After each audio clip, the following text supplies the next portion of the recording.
You are Mommy Long Legs, and this is your entire life.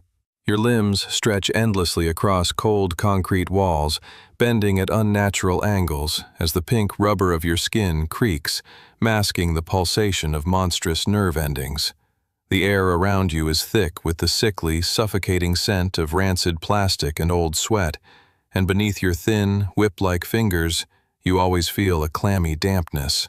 You feel every millimeter of your distended vessels, where bitter polymer flows instead of blood, and that eternal itch in your joints drives you to madness. The audience sees only your frozen plastic mask, but inside you are choking on your own raspy breath and the poison your mangled body produces. In the year 1990, your name was Marie Payne, and you were but a shadow in the hallways of the children's orphanage. You were that very small woman who gave her all to other people's children because society gave you nothing of your own. Your kindness was your curse. You worked yourself to exhaustion for pennies until the corporation noticed your fanatical attachment to your charges. You were the perfect disposable material, a being without a voice, whose empathy they decided to turn into a tool of control. To Elliot Ludwig, you were not a human being. You were promising raw material for experiment number 1222. Your transformation was a symphony of breaking bones and tearing ligaments.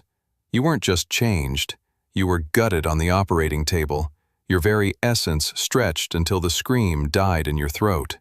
You remember cold needles injecting a viscous compound into your veins, and how your arms lengthened, becoming like serpents. You saw in the reflection of the surgical steel how your face turned into a pink deformity, while your little charges were led into neighboring blocks for final disposal. You became an elastic nightmare, a mother spider created to punish those who break the rules of the game in this concrete hell. Your hunt is an art of sadistic patience. You don't just kill, you embroider your bloody web in the halls of the game station. Your professional signature is unmistakable.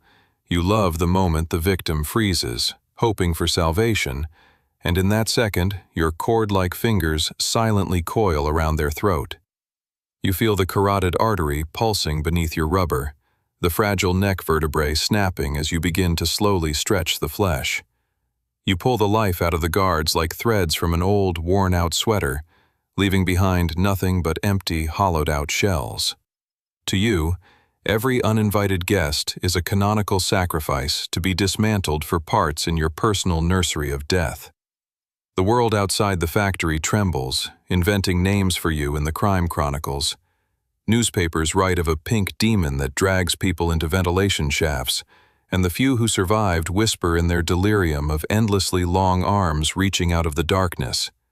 You have become a legend, a death mask used to scare new employees, but to you, these names are but empty noise. You became the embodiment of maternal rage driven to the point of absurdity, a creature society created out of its own greed and now fears to see in the mirror. You return to the void of the corridors, claws clinging to the ceiling.